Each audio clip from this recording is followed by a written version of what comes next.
Brad Sweet and Kyle Larson have talked sprint cars expanding internationally, but could we see high limit outside the US as early as this year? We'll talk about it, plus the Hunt the Front series field adds some heavy hitters, Sam Hafertepe's sprint car plans for the year, and more. Let's go.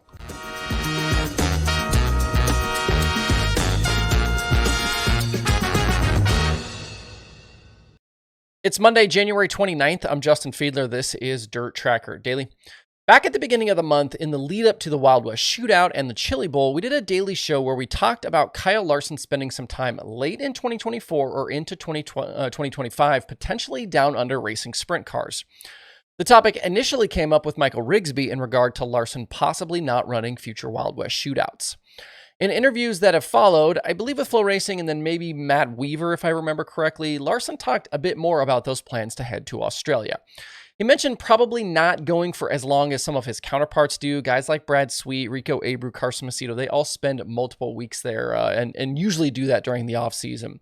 We would potentially see a much shorter window for Larson, and also that he wants to do it for Paul Silva. That would mean a similar situation to like what we saw this year with Rico, where they ship cars and equipment down there instead of partnering up with another team. There's obviously significant cost that comes along with that and complicated logistics that need to be worked out in advance.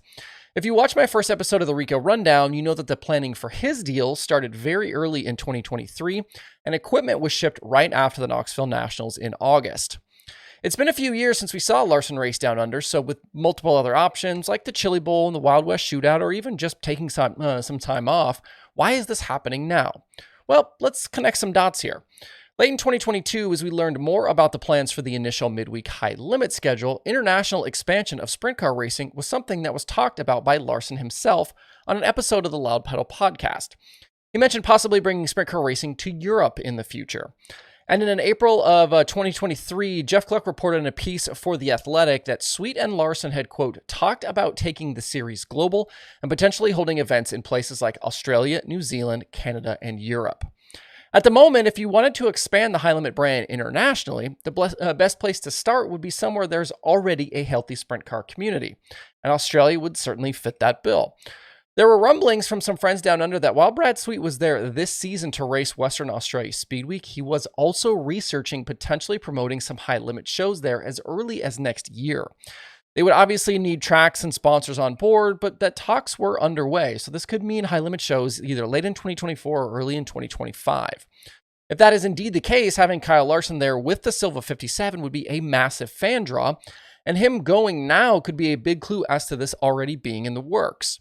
You grab all the American guys who are down there already, including Brad, probably Rico, Larson, we saw Corey Elias in the season, all of those guys have high limit ties. And then maybe James McFadden, Brenham Crouch, Justin Peck, more guys with high limit ties, and you put them up against the Australian stars, but under the high limit banner. And since it'll be the offseason, the outlaw guys who are down there could be available as well, guys like Carson Macedo. Obviously, they wouldn't be points races for high limit. You can't really do that half a world away, but a chance for the high limit brand to expand internationally would certainly be a positive. Guys can sell their merch and then have some off-season sprint car content on Flow Racing. This wouldn't be the first time that an American series sanctioned races in Australia, as it's something the Outlaws have done before. And during the Boundless days, Paul Kruger and his staff had plans to sanction shows in places like Brazil and South Africa. The first full season of High Limit starts exactly 2 weeks from today at East Bay, and the focus will very much be on how things progress with that. But this international expansion is something to keep an eye on for later in 2024 and into 2025.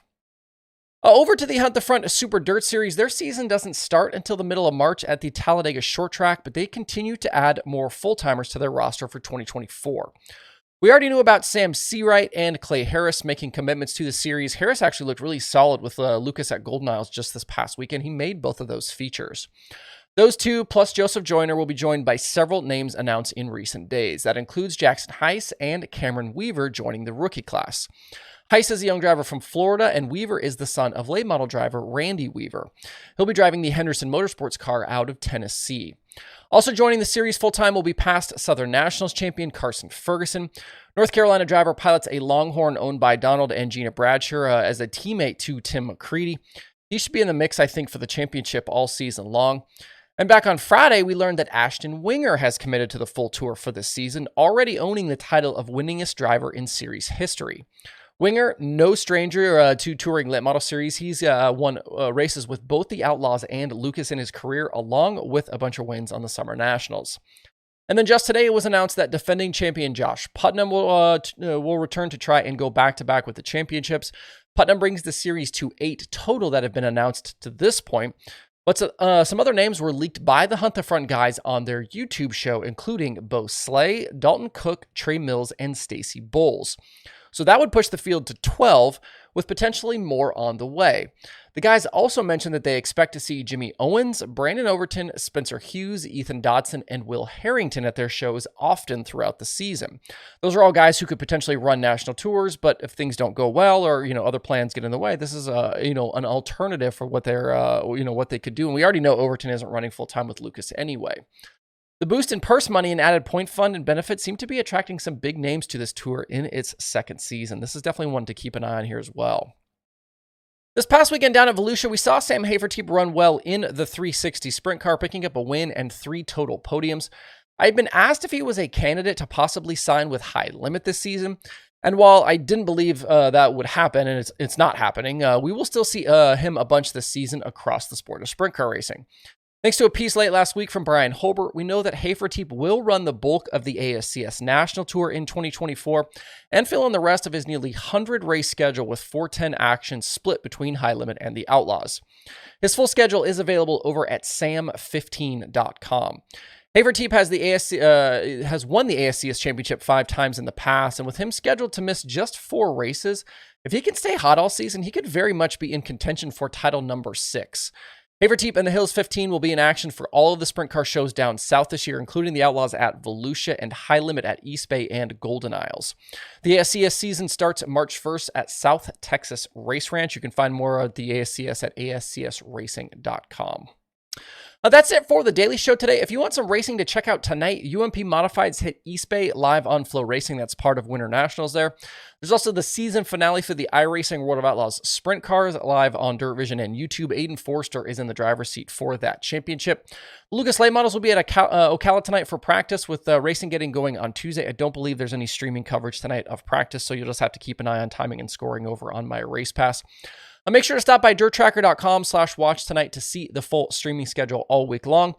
Hope you guys have a great Monday out there. We'll see you right back here tomorrow.